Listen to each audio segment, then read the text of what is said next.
première thématique ce matin que nous allons aborder, eh bien, il s'agit de l'écosystème du web.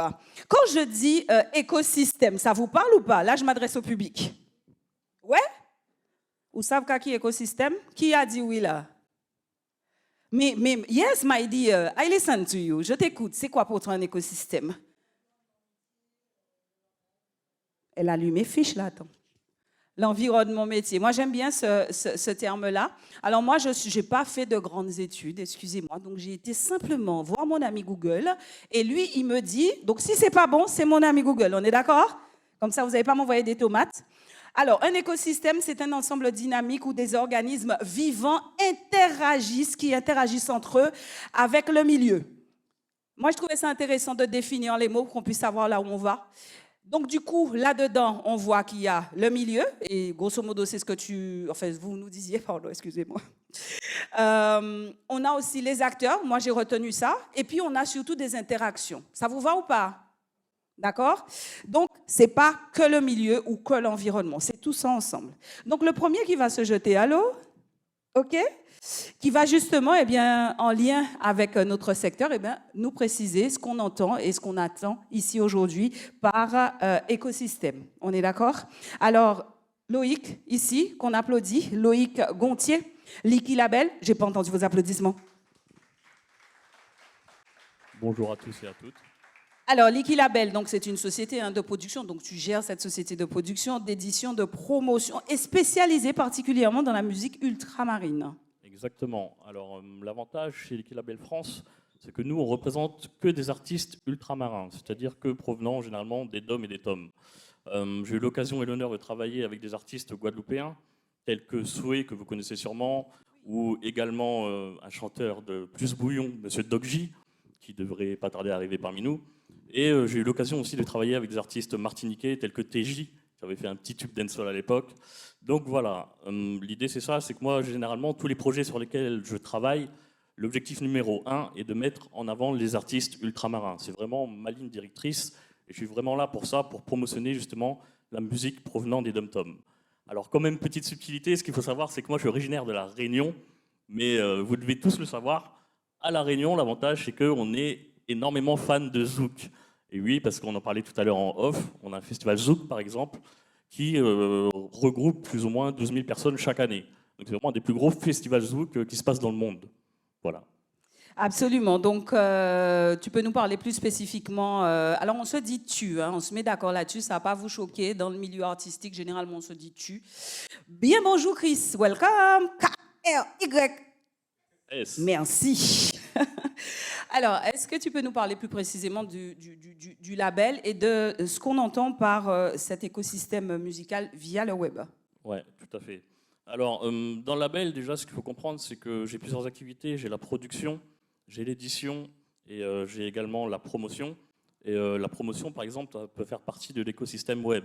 Parce qu'on utilise tous les outils aujourd'hui digitaux pour promotionner les œuvres, mais également des outils tels que les envois radio, Yacast Music Center, c'est un outil qui vous permet justement d'envoyer des singles aux envois.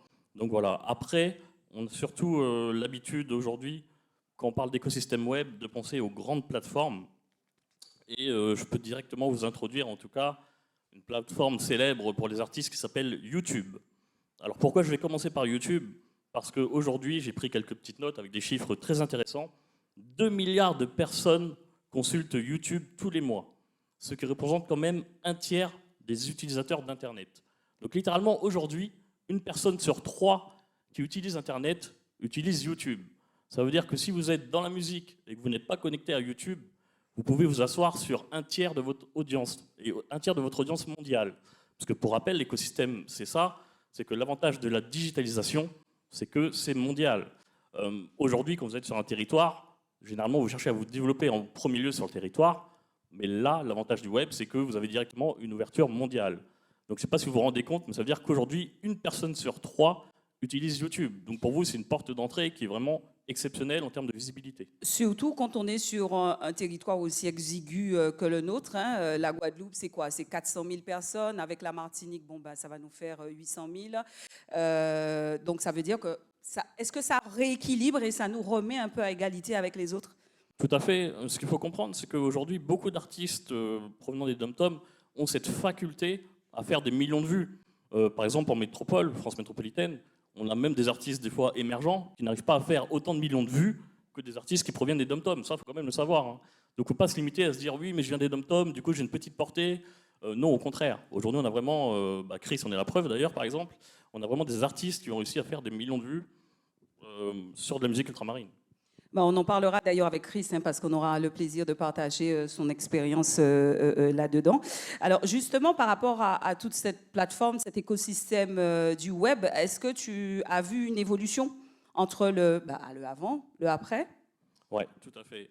Alors, il y a une évolution avant-après, et surtout des plateformes qui sont arrivées, alors qui sont arrivées aussi tardivement aux Antilles, telles que Spotify, qui est quand même arrivé en septembre 2021, ce qui vous a apporté un avantage, mais aussi un retard certain, parce que cette plateforme était déjà utilisée grandement dans le monde. Pareil, j'ai pris des petites notes et je vais vous donner des chiffres importants. 17,5 millions de Français ouvrent Spotify chaque jour, c'est-à-dire 20% de la population française.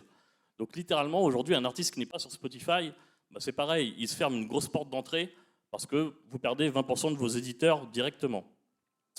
Ça, c'est un chiffre qui est important. Après, quand même, pour apporter des solutions, la chose que j'ai remarqué justement en étudiant les catalogues d'artistes ultramarins, c'est qu'ils avaient compensé les streams sur Spotify par YouTube et Apple Music. Donc l'avantage, c'est que c'est ça, vu qu'Apple Music était déjà ouvert sur les territoires ultramarins, donc ils ont compensé avec Apple Music. Et Apple Music, pour vous donner une idée, quand même, c'est 7,1 millions d'utilisateurs mensuels. Donc c'est pareil, ça reste quand même une grosse porte d'entrée. C'est énorme. Reprends le chiffre. 7,1 millions d'utilisateurs pour Apple Music et 17,5 millions d'utilisateurs pour Spotify. Donc alors, 20% de la population. Alors, est-ce qu'on a des chiffres sur comment dire, les caractéristiques de ces utilisateurs? Est-ce que ce sont plutôt des jeunes, ce qui me semblerait plutôt plus simple? Pourquoi je te dis ça? Parce que moi, je me rappelle, Spotify, c'est ma fille. Oui, parce que je suis maman. Ça se voit pas. Hein. Bref, qui m'a fait découvrir Spotify. Je ne connaissais pas du tout. Alors justement, par rapport à chacune de ces plateformes, est-ce qu'il y a un public et est-ce qu'il faudra donc du coup adapter un certain nombre de choses par rapport à ça? Alors la question est très bonne. Après, ce qu'il faut comprendre, c'est que pareil, quand j'analyse le catalogue des utilisateurs de Spotify sur la musique ultramarine, généralement c'est de 18 à 54 ans. Donc ça reste quand même un panel assez large. Et pour donner une tendance, généralement, on est aux alentours de 30% sur la tranche 25-34 ans. Donc voilà. Ceux qui ont, entre guillemets, le pouvoir d'achat. Exactement. D'accord. Dernière question et on va pouvoir passer à notre prochain intervenant. Donc, prépare-toi. Donc justement, c'est un peu en lien. Donc, quel support numérique et pour quelle pratique digitale? Exactement. Alors, je vais quand même apporter une dernière notion en termes de plateforme qui commence à prendre beaucoup d'ampleur. C'est TikTok, vous avez dû entendre parler. Aujourd'hui, 7 millions de Français utilisent TikTok chaque jour. Je vous parle bien de chaque jour. Et 1 milliard de personnes dans le monde. C'est-à-dire que 2 personnes sur 10 aujourd'hui utilisent l'application TikTok. Donc si vous êtes dans la musique et que vous n'êtes pas encore connecté à cette application, bah pareil, vous perdez 20% de votre audience. Et je vais apporter une dernière notion courte et rapide. Aujourd'hui, c'est le live stream. Le live stream a quand même un avantage certain, c'est que ça vous permet d'augmenter ce qu'on appelle votre watch time. Aujourd'hui, lorsque le public regarde... Paulo ? Le watch time, le temps de visionnage en français. Yes. Aujourd'hui, quand un public regarde un clip, généralement, c'est de 2 à 3 minutes. Par contre, la moyenne d'un live stream aujourd'hui, c'est quand même 27 minutes. Donc littéralement, vous pouvez faire de 10 à 20 fois augmenter le taux de watch time de votre audience juste en faisant des live streams. Donc c'est vraiment important aujourd'hui dans le développement d'une carrière. Très, très, très important. Et on revient sur la dernière question. Quels sont les supports numériques pour quels... C'est un condensé de tout ce que je vous ai cité avant. Bon. En fait. Il y a Facebook, il y a YouTube, TikTok et Spotify, Apple Music. C'est vraiment tout ça qui va vous permettre de vous développer aujourd'hui en tant qu'artiste. Qui est sur TikTok? Alors, il y a des artistes dans la salle. Qui est sur TikTok? Ouais, levez la main. Oh. Bon, ça va être... Chris, ou pas sur TikTok, Chris? Aïe, on va en parler là. Au moins, tu auras appris ça qu'il va falloir que tu te mettes sur TikTok. Bienvenue. OK. On en parlera tout à l'heure. On sera vraiment ravis de partager ton expérience avec toi. Alors, difficile, merci beaucoup. Applaudissez Loïc, s'il vous plaît. Merci. On va passer à notre deuxième intervenant. Il est difficile de parler du web sans parler des réseaux sociaux. Ici, nous avons vraiment un spécialiste studio volume, donc Hans-Paul Landriev. J'espère que je n'ai pas écorché votre nom. Très bien. Vous êtes donc une agence de communication spécialisée dans les réseaux sociaux. C'est ça, exactement. Alors en fait, on est une agence qui travaillons pour des artistes, des festivals, et on est vraiment spécialisé sur cette partie d'accompagner les artistes à bien communiquer sur les réseaux sociaux, donc sur Facebook, Instagram, YouTube, TikTok, etc. En fait, le constat qu'on a fait, c'est que avant l'arrivée des réseaux sociaux et l'arrivée d'Internet, les artistes pour communiquer, ils n'avaient pas grand-chose. Ils avaient des clips éventuellement, s'ils avaient la chance de pouvoir faire ça. Ils avaient des pochettes d'albums, ils avaient peut-être des articles dans la presse. Et c'était tout. Aujourd'hui, les réseaux sociaux, ça va donner un vrai pouvoir aux artistes de pouvoir communiquer sur leur projet en tant que leur propre média, entre guillemets. Ils vont pouvoir créer du contenu et parler de leur démarche artistique, de présenter leur musique, de raconter des choses, des histoires à travers ces médias-là. Et ça donne une puissance vraiment hyper importante aux artistes. Et donc nous, on veut vraiment cultiver ça, essayer de pousser les artistes à faire des choses qui vont être vraiment singulières sur ces plateformes, pour se faire découvrir, et parce que c'est aussi l'endroit où il y a le plus d'audience aujourd'hui sur Internet, comme le disait Loïc. Donc du coup, ce que vous nous dites, c'est qu'il y a vraiment une spécificité particulière quand on est artiste et qu'on va développer sur un réseau social. C'est pas pareil. C'est-à-dire que monsieur, madame, tout le monde, on parle des professionnels, hein, qui ont un métier comme moi, animatrice, est-ce que du coup, on va trouver une spécificité à l'artiste quand il va se développer sur les réseaux sociaux, et quelle est-elle ? En fait, la spécificité, c'est que l'artiste va pouvoir s'adresser directement à son public, en fait. Là où avant, on passait par des intermédiaires, etc., là, on est vraiment en contact direct avec son audience. Et donc, on va pouvoir créer une relation avec son public qui va être beaucoup plus importante, qui va permettre d'avoir beaucoup plus de bouche à oreille, de notoriété, et de travailler son image à sa manière, en fait. Et de ne pas laisser des personnes nous décrire directement ou attendre qu'on nous décrive, en fait. C'est-à-dire qu'on ne va pas être dans l'attente d'avoir des questions posées par un journaliste pour parler de telle ou telle chose de son projet. C'est ça, mieux se faire découvrir. Mieux se faire découvrir. Et voilà. En fait, et ça va peut-être créer aussi une forme de proximité, de lien particulier, parce que c'est aussi ça l'avantage des réseaux sociaux. C'est aussi par là qu'on vend l'authenticité et se sentir plus proche de l'artiste et de son univers. Oui, vraiment, en fait. Et je pense que notamment sur Instagram, sur Twitter, sur TikTok, la vraie force aussi, ça a été de pouvoir avoir, par exemple, des messageries instantanées dans lesquelles on peut contacter n'importe quelle personne. Et comme Loïc le disait, c'est mondial. Et donc, on n'est pas limité à un territoire. Si moi, d'un coup, je veux, je sais pas, aller jouer en Norvège, je peux contacter des gens en Norvège directement sur ces plateformes-là, rencontrer des gens, et c'est un vrai outil pour faire du réseau qui est très puissant. En dehors de la communication qu'on va faire pour son public aussi, c'est un outil professionnel. De repérage, c'était là où je voulais en venir. Comment l'artiste, justement, il peut influer sur son repérage par le biais des réseaux sociaux. Oui, complètement. En fait, on va pouvoir. Aujourd'hui, ce qui est très intéressant, c'est que les réseaux sociaux, ça devient un peu un repère pour le développement. On va pouvoir estimer un peu à quel point l'artiste, le groupe de musique est développé, en fait, parce qu'on va pouvoir, dans la manière dont il va communiquer, voir où est-ce qu'il en est rendu dans sa carrière, de quoi il a besoin, et ça peut permettre de trouver des partenaires, par exemple. Si on cherche un tourneur et que on veut faire plus de dates de concert, en fait, si on commence à partager beaucoup de choses sur son live, etc., montrer cet aspect-là, ça va permettre aux gens de se rendre compte que c'est super et qu'il faut nous programmer partout, quoi. Donc, du coup, on montre qu'on est dans une certaine dynamique. Alors, est-ce que ce que tu essaies de nous dire, c'est que l'artiste, quelque part, devient un influenceur ou pas? Alors, influenceur, pas dans le sens avec des marques. Créateur de contenu. Pas dans le sens proposer des partenaires forcément, mais plus par rapport à son propre projet. Dans ce cas-là, oui, il devient un influenceur. Ça veut dire par rapport à sa carrière, il va effectivement influencer les gens. Mais ce qui est intéressant vraiment à retenir, je pense que c'est que ces plateformes-là, elles ont été conçues pour découvrir des choses. En fait, Instagram, YouTube, Facebook, TikTok, c'est des plateformes où les gens vont pour découvrir des choses. Et donc, être présent sur cette plateforme-là, c'est se donner toutes les chances d'être découvert par du public, quoi. Alors du coup, est-ce qu'il est bon d'aller sur toutes les plateformes ou alors il va falloir stratégiquement cibler certaines? Bon, là, je suis déjà en train de rentrer dans la partie C'est une stratégie question intéressante. qu'on va parler avec les autres intervenants, mais bon, c'est lié. Non, c'est intéressant. Je pense que il y a des plateformes qui sont plus pertinentes par rapport à l'audience qui est présente dessus. Par exemple, sur TikTok, ça va être une audience un peu plus jeune, même si globalement, aujourd'hui, sur toutes les plateformes, on a à peu près toutes les tranches d'âge. Sur TikTok, effectivement, c'est des gens qui sont un peu plus jeunes qui sont plus représentés. Instagram, aujourd'hui, l'audience est assez large, mais il faut aussi voir par rapport au territoire qu'on vise. Par exemple, si on veut jouer, je sais pas, en Europe de l'Est, ça va être peut-être plutôt Instagram. Si on veut jouer dans certains pays d'Afrique, on peut envisager même d'autres réseaux comme WhatsApp, par exemple, qui sont très importants. Et il va falloir s'adapter aussi par rapport à ça. Je pense que ce qui est important, c'est plus de se concentrer sur quelques réseaux au départ et de bien faire les choses pour être mis en avant sur ces plateformes-là et pour ensuite pouvoir éventuellement en ouvrir d'autres si on est intéressé, quoi. Très bien, merci beaucoup. On Merci. l'applaudit, Paul. Alors, c'est Hans Paul ou Hans Paul? En un seul mot. D'accord, très bien.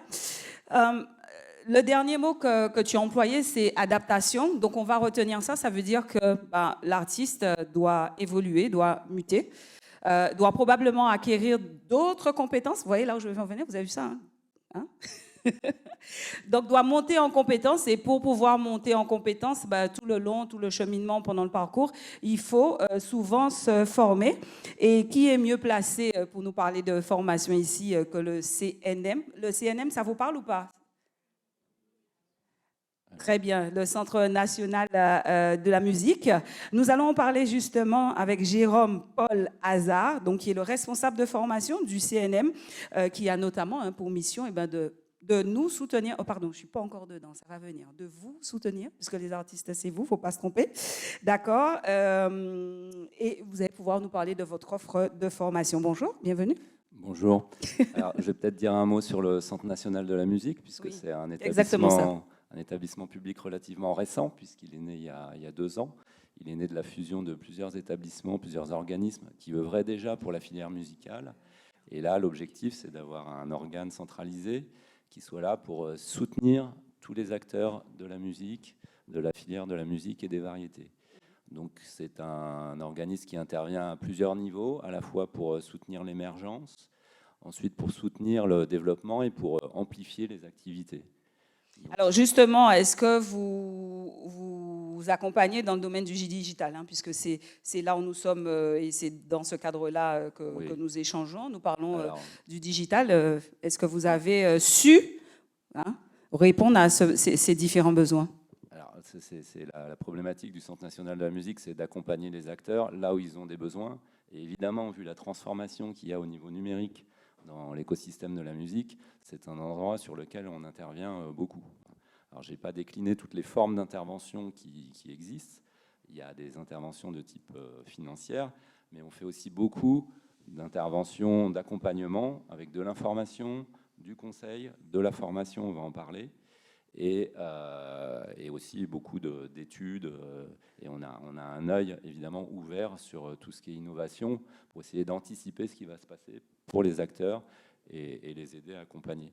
Donc on va avoir une offre spécifique, notamment dans le domaine de la formation, sur le marketing digital et le numérique. Donc, on va revenir sur l'offre de formation tout à l'heure, pas forcément rentrant dans le détail, mais probablement ce qui va intéresser le public qui est là. Mais justement, à quel public vous vous adressez? Est-ce qu'il s'agit de musiciens, d'artistes, de compositeurs? Enfin, quels sont ceux qui peuvent s'adresser au Centre national? Alors c'est un peu toute la chaîne des acteurs de la filière musicale, en partant des artistes, des auteurs, compositeurs, et puis aussi tout l'environnement autour des artistes, donc les producteurs de disques, de spectacles. Alors, il faut parler pour moi, comme quelqu'un qui a 5 ans, hein, parce que je ne connais pas du tout ce monde. Ça explique pourquoi ma carrière n'a pas encore décollé, n'est-ce pas? Donc, dites-nous, donnez-nous des exemples concrets, s'il vous plaît. Donc, on s'intéresse aussi bien à l'artiste qu'à tout l'entourage de l'artiste. Donc, bon, je vais parler des formations parce que le CNM, c'est très grand, il y a beaucoup d'activités. Mais par exemple, dans notre catalogue de formation, puisque nous, on est un organisme de formation professionnelle et on propose une 50aine de modules de formation, on a On ne va pas tous les dire, hein? Hein. On ne va pas tous les donner. Non, hein. pas tous les dire, mais on a Les grands thèmes. les grands domaines, Voilà. c'est l'accompagnement des artistes, c'est le management, c'est la production phonographique, c'est la production de spectacles, et puis après, c'est tout ce qui va autour, donc y compris, bien sûr, la communication ou la gestion et le développement. Très bien. Pour vous contacter, site internet, on peut le rappeler ou pas? Alors, il y a un site internet, c'est simple, hein, c'est cnm.fr. Et il y a organisé en différents onglets. Donc, ce qui va nous intéresser aujourd'hui, c'est l'onglet information et puis l'onglet formation. Ces formations peuvent être prises en charge dans le cadre c'est ce qui est très à la mode en ce moment, CPF. Vous avez tous reçu votre coup de fil? Oui. Alors, ce sont des formations professionnelles. On est un organisme de formation certifié Calliope. Et donc, tous les dispositifs publics de financement de la formation sont accessibles, évidemment. Pour ce qui est du CPF, c'est accessible uniquement, mais ça c'est pareil dans tous les secteurs, pour les formations qui seraient certifiantes et donc qui amèneraient à une reconnaissance par une évaluation et par un diplôme.